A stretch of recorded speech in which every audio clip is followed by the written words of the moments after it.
que j'avais surgelée, je l'avais mise au frigo depuis, pensant qu'elle n'était pas valable. Mais dans votre intervention, il y a quelques minutes, j'ai pensé qu'il fallait la ressusciter pour poser la problématique.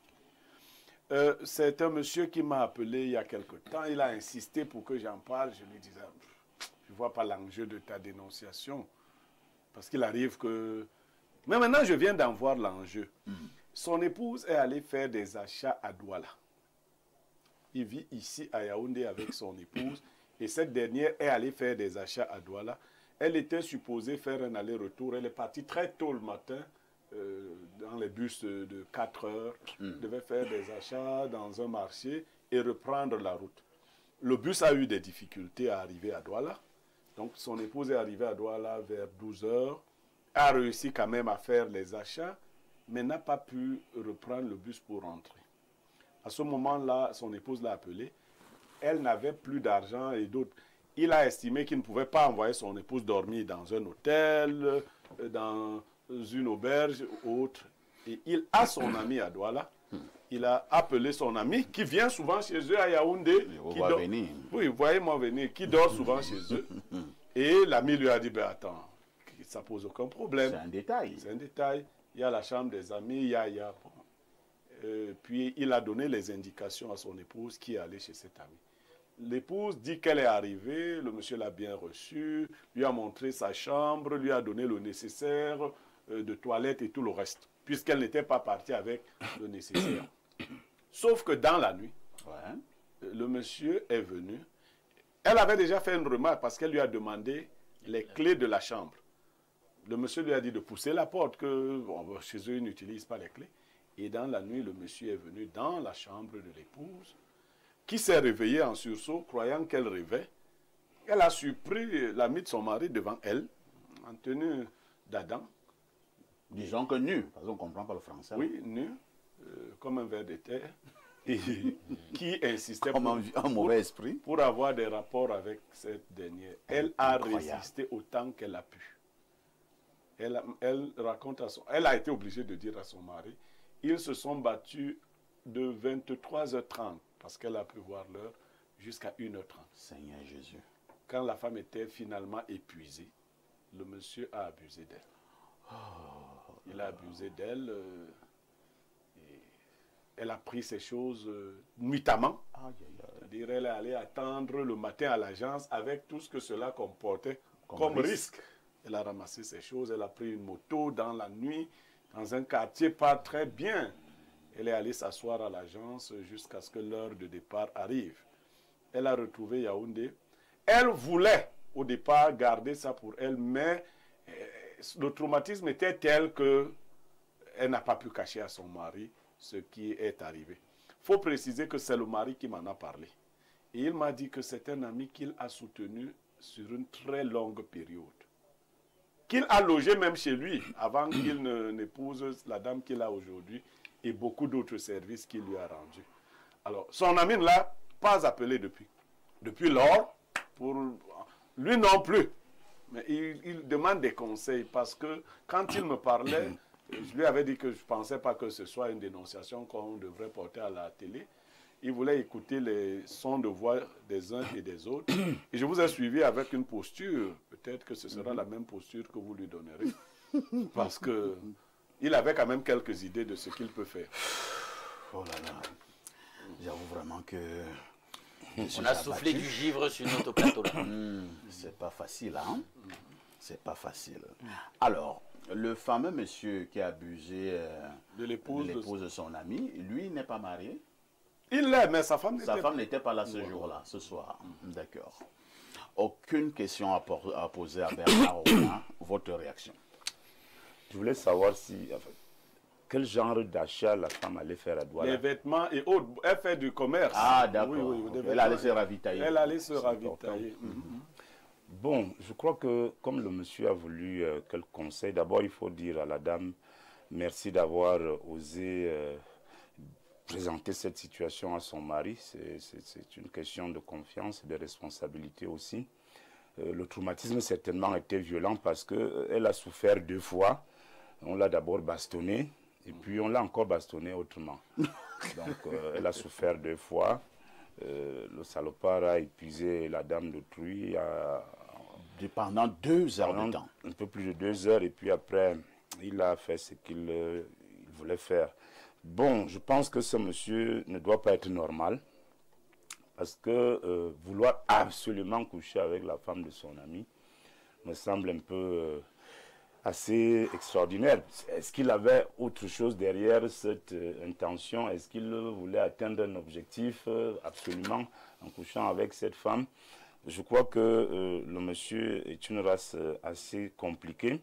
Et comme ce monsieur qui a posé le problème à Blériot voulait des conseils, moi je lui dirais simplement de voir dans quelle mesure il peut s'organiser pour que ce monsieur soit sérieusement bastonné lui aussi. Oui, il faut qu'il soit lui aussi au moins bastonné, parce que ce qu'il a fait à son épouse n'est pas gentil.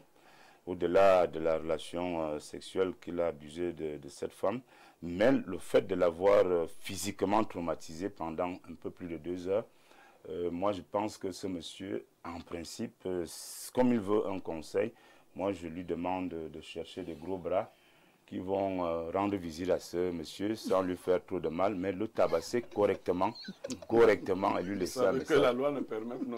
Vous dites quelque chose qui est en violation avec la loi. Hein. Moi, je ne suis pas dans la loi ici. Non, mais tu parles à la télé. Lui donne son conseil. Je donne mon conseil. Le monsieur là dit qu'il veut un conseil.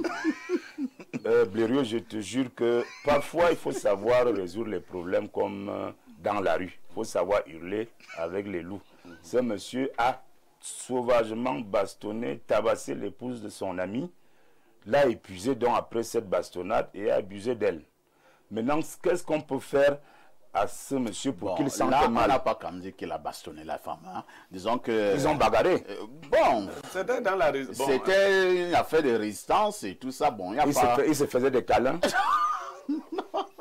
Non, je veux savoir, les 2 heures là, de 23h à 1h du matin, c'était quoi? C'était les préalables, il se faisait des câlins, c'était la bagarre. La femme refuse de céder. Le monsieur dit que tu vas sauf que céder, parce que là, toi-même tu es venu tomber dans la gueule du loup. Et puis je voulais préciser quelque chose, parce que Blériot l'a dit au début, moi je ne sais pas comment un homme civilisé peut penser qu'aller dormir chez quelqu'un est meilleur que d'aller à l'hôtel.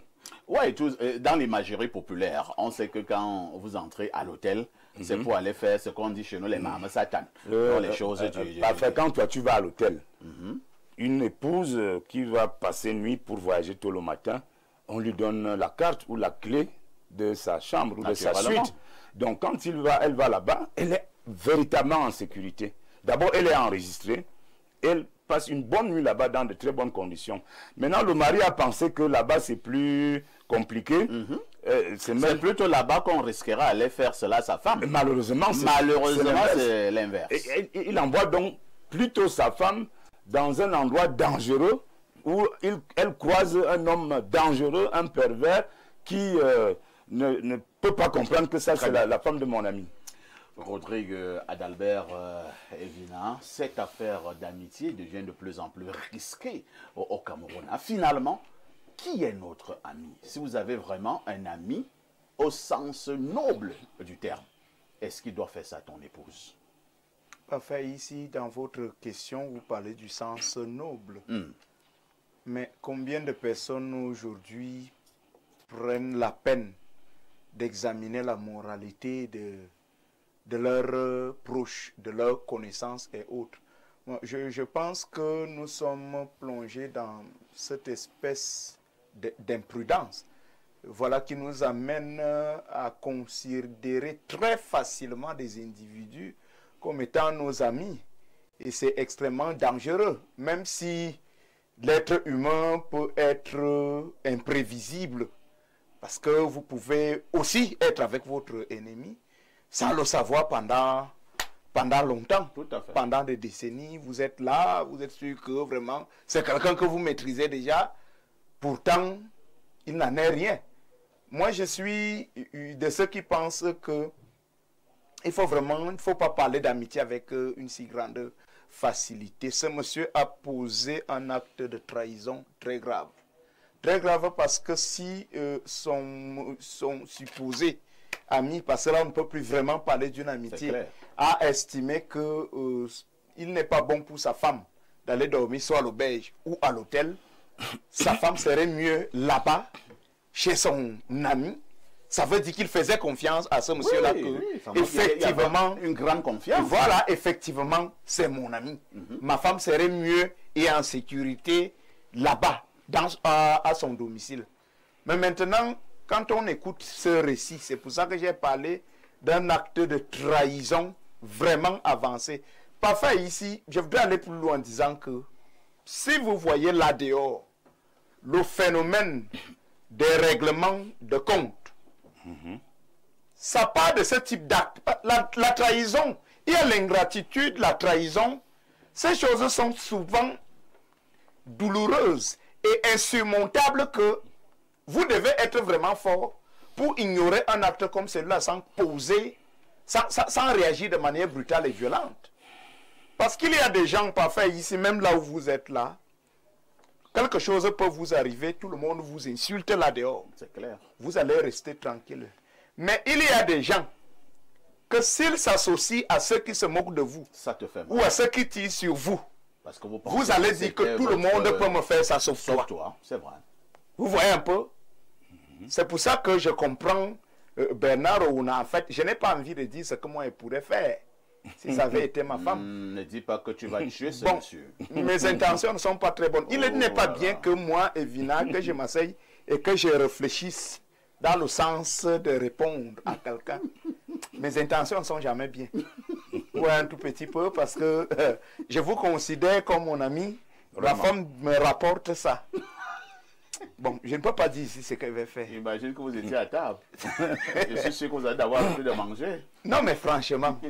Donc, je vois que ce soi-disant ami, non seulement a torturé ta femme pendant 2 heures de temps, oui, mais lorsque la femme n'en pouvait plus, elle a cédé. Elle a cédé. Et parfait. Et le gars a commis. Et parfait, parce que Blériot reprenait Bernard en disant que non, c'est l'état de droit, nous sommes en télévision. Vous savez que le droit n'est pas aussi facile, et le droit est complexe. Parce que si... Est-ce que le droit s'applique aux animaux? Si on porte même plainte... Non, attendez d'abord, Rodrigue, est-ce que le droit s'applique pas aux animaux? Bon, le monsieur qui commet ce acte, est-ce que c'est vraiment encore non bien, c'est un animal? Je ne pense pas qu'il soit normal. C'est un animal. Voilà. Mais, donc le droit devait pas s'appliquer. Mais s'agissant... parlons même de l'état de droit. C'est pour ça que j'ai dit qu'elle ne peut pas dire ici ce qu'elle pense. Parlons même de l'état de droit. Mais il va s'attacher les services d'un avocat. On va vous demander de prouver le viol là. Hein? Est-ce que c'était un viol? Ça va être compliqué. C'était un viol. C'était un viol. C'était un viol parce que le viol c'est quoi? Il y a eu des rapports. Blériot parlait de 23h30 à 1h30. Avec quelqu'un sans son consentement. Sans son consentement. C'est ça le viol. Mais c'était un viol. Mais maintenant, la justice va vous demander de prouver cette affaire. Ça ne va pas être facile. C'est pour ça que je dis que il y a des options qui peuvent faire en sorte que ce monsieur ressente en lui. C'est-à-dire, il ressent, pas qu'on lui envoie des nouvelles, il ressent en lui que son acte était un acte qui ne relève pas du commun des humains. Merci. Hein? Je vais poser une question tordue à Alain Douka. Moi, j'avoue d'abord que ma question risque d'être tordue. Alors, moi, je suis souvent causé avec les femmes. Hein.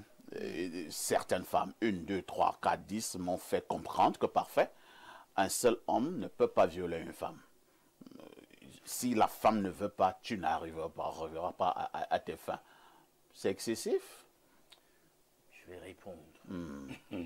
Il y a une disposition dans le Pentateuque, dans la Bible, au sujet du viol, qui disait que si une jeune fille ou une femme se faisait agresser dans un lieu isolé, elle crie, il n'y a personne, etc., elle se fait violer, la peine qui était la mort sera appliquée à l'homme, la femme sera exemptée. Mais si on se rendait compte qu'il y avait possibilité d'alerter, de crier, de telle sorte que quelqu'un puisse entendre ce qui se passe et qu'elle ne l'ait pas fait, il y a un problème. La pénalité ne sera pas attachée. L'homme en question est elle-même. Alors, ça m'interpelle. Vous savez, le monsieur, je suis en train de questionner la nature de ses rapports, même d'abord avec sa femme. Est-ce qu'il y a effectivement une relation de confiance parfaite dans ce couple? Parce que je questionne ça. Pourquoi il en est arrivé à préférer que sa femme aille séjourner chez l'ami au lieu d'une institution hôtelière, une aubergerie et tout ça? Pourquoi? Potentiellement, comme certains hommes qui ne font pas confiance à leur femme, ils se disent, ah, ben, l'hôtel et tout, ça peut être l'occasion idoine hein, d'aller faire des bêtises et tout et tout. Il s'est dit que voilà, il faut l'envoyer chez l'ami. L'ami est comme un gardien. Voilà, l'ami est comme un gardien. Donc, si mais par moment, le gardien, c'est ça. Elle ne peut pas faire des bêtises. Ça, c'est une hypothèse. Hein. Je ne dis pas que c'est ça. Donc, nous sommes dans les analyses. Bien. Maintenant, ce qui a été fait, a été fait. Elle arrive chez l'ami, et puis l'ami, c'est un animal. Oh, grande surprise. Grande surprise. Vous voyez donc comment on peut être surpris de la nature véritable des gens. C'est-à-dire que cet irrespect est innommable. Je ne sais pas comment on a même osé l'appeler son ami d'entame. Parce qu'on a mis fait ça. Alors maintenant, revenons à mon propos liminaire. Est-ce qu'il y a des maisons aux environs? C'est quel type de maison? Est-ce que c'est insonorisé? Est-ce qu'elle a crié? Est-ce qu'elle a crié? Elle s'est vraiment battue? Est-ce qu'elle a crié? Il y a des choses qui ont été cassées, etc. Est-ce que le voisinage a été ameuté? Moi, je ne comprends pas. Voilà de bonnes questions, hein. En réalité, comment on en est arrivé à autant d'heures de lutte sans qu'il y ait que le remue-ménage crée un effet essaie de voir ce qui ne va pas. Parce que dans les quartiers, seul dans cette maison, c'est de ça que je parle. Seul. Non, parce que même s'il vit seul, maintenant, il n'y a pas de voisins là, je veux dire, dans l'entourage immédiat. 2 heures de lutte.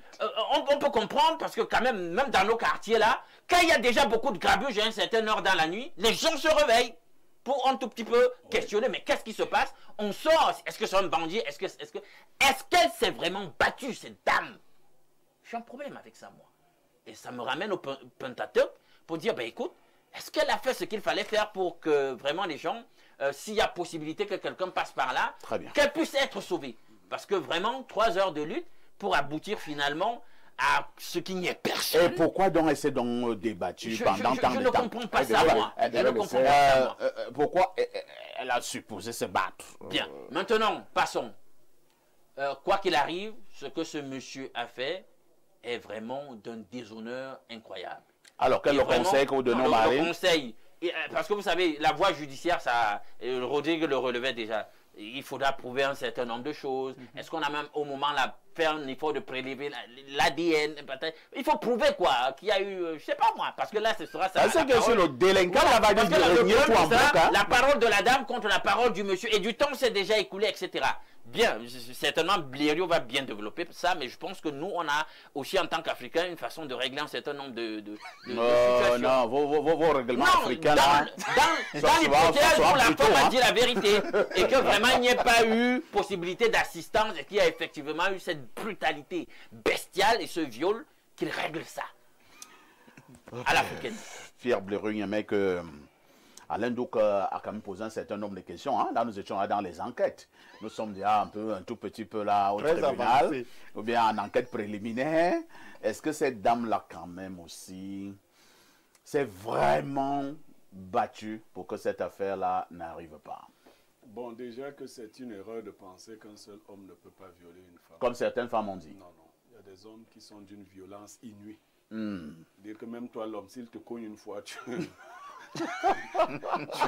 te laisses faire. Non, tu ne lui opposes pas une deuxième résistance parce que tu te rends compte qu'il peut te tuer. Mais ce qui est en cause ici, honnêtement, mes chers frères, ce n'est pas l'amitié qui est en cause. Nous parlons en télévision, nous disons plein de choses, mais les gens nous écoutent et ils nous regardent. Combien sommes-nous capables de passer une nuit dans une maison avec une femme qui n'est pas parentée à nous, qui n'est pas notre fille et autres, sans que des idées ne nous traversent? Moi, je crois que ce qui est en cause ici, c'est le manque de discipline. Vous savez, très souvent, nous les hommes, nous réfléchissons avec le bas. Quand ça commence, nous posons beaucoup d'actes très irréfléchis parce que nous nous laissons emporter par les émotions du bas. Donc, et quand le bas vous prend, si vous ne l'arrêtez pas à temps, vous allez vous souvenir plus tard qu'il s'agissait de votre ami, de votre frère. Je pense que ce monsieur a manqué de ce que vous appelez en religion la continence, c'est ça l'Indo. Il n'a pas été continent, première chose. Est-ce qu'il avait ourdi un tel plan par le passé, c'est-à-dire il avait peut-être ce monsieur regardait à cette femme depuis avec beaucoup d'appétit. Et que l'occasion faisant le larron, il s'est dit... Il a dit, ah, Dieu est grand. Il convoite la fête des... Mais je vais vous étonner. Je condamne la femme. Et pourquoi? Pas pour n'avoir pas résisté ou pour en avoir parlé à son mari. Ah bon? Oui. Oui.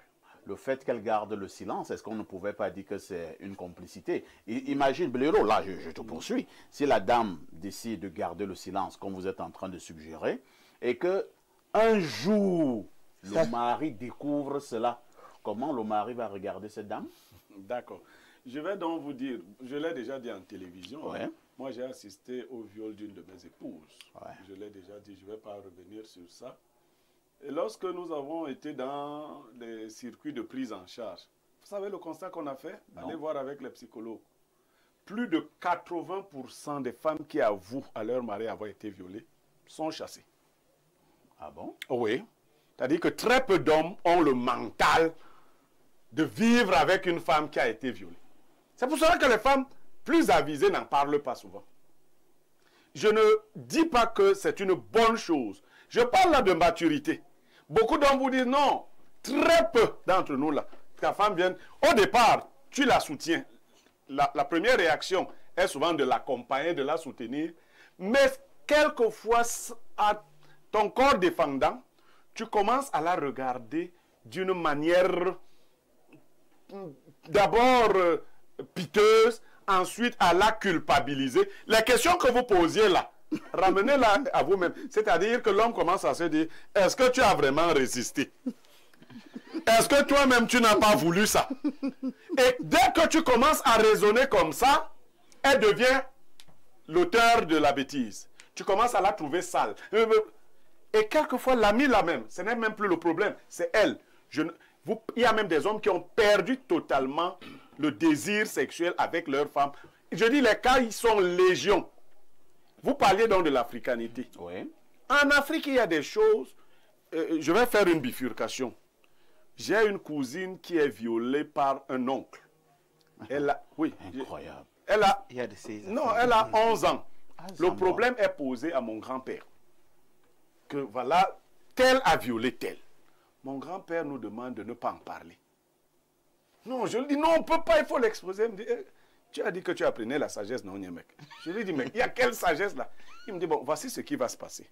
Quand nous allons dire qu'elle a été violée, les sorciers du village vont s'assurer de la rendre stérile pour dire que c'est le viol de son oncle qui l'a rendue ainsi. Bon, qu'est-ce que nous allons... Nous n'allons pas retirer. Les Bassa disent, c'est-à-dire on ne reprend pas le fait qu'on t'a fait l'amour. On ne reprend pas ça. Nous n'allons pas enlever ce que le monsieur a fait. Mais nous allons y ajouter un nouveau problème que nous ne pourrons pas gérer. Et je ne comprenais pas qu'on veuille cacher. Quelquefois, on est amené, je dis ça pour d'autres femmes, pas pour les y encourager. Vous subissez un viol. Racontez toute l'histoire sauf la partie du viol. Très peu d'hommes sont équilibrés pour supporter de vivre. Je dis même quand ça ne se produit pas à l'immédiat. Combien d'hommes savent que tel homme a couché avec leur femme et chaque fois ne sont pas en train de le redire. Les femmes nous écoutent à la femme, alors que c'était le passé même de la femme. Donc je lui dis, elle l'a déjà fait. Maintenant qu'elle l'a fait et que l'autre Gouja est de son côté, bon, quand vous avez violé les codes, vous venez de dire là qu'il y a un monsieur qui a assassiné son neveu et vous disiez tous ici, non. Si mon neveu s'intéresse à ma femme, moi je parle. Oui. C'est-à-dire qu'il bipe la mort. Non, je dis, si mon neveu... c'est ton neveu. Oui, je dis... Et donc c'est ton fils. Oui, si mon fils, mon neveu même encore, je peux épargner. Si mon fils, Bobby, tu vois, j'aime mes femmes, si une t'intéresse, c'est que tu es en train de biper la mort. Tu bipes la mort. Tous les jours, tu bipes. Je dis que mon fils bipe la mort. Un jour, la mort va décrocher. Donc, il ne faut pas. Ce sont des choses dangereuses. Moi, je peux être caché en une de mes femmes. Toi, tu t'intéresses. Est-ce que tu crois que je viendrais même te tuer comme ça? Tu vas seulement plonger dans une affaire, tu te retrouves dans les mondes que tu n'imaginais pas. La femme de ton père ne regarde jamais. C'est la malédiction absolue. Très bien. Voilà. Merci, Blaireau. C'est même ce que dit la Bible. Sur la question. La Bible dit que si tu sors avec la femme, ton père doit te tuer. Non, la Bible, là, peut-être on avait raté, on avait raté la traduction. Non, c'est dit. Bonjour, les corps de l'information. Concernant l'affaire du monsieur et sa femme, l'erreur de l'homme est d'avoir envoyé sa femme chez un ami qu'elle ignore. Déjà qu'il déclare lui-même avoir passé plusieurs mois, voire plusieurs années, sans toutefois être en contact avec son soi-disant ami. Résultat, après tout ce temps, devenu un psychopathe sexuel. À notre message ce jour en direct sur Info TV. Alors, quelques petits soucis, hein. On nous dira plus ça dans quelques jours. Quelques petits soucis. Alors, nous allons d'abord marquer une touche pause et on reviendra pour la suite de ce programme. À tout de suite pour la suite.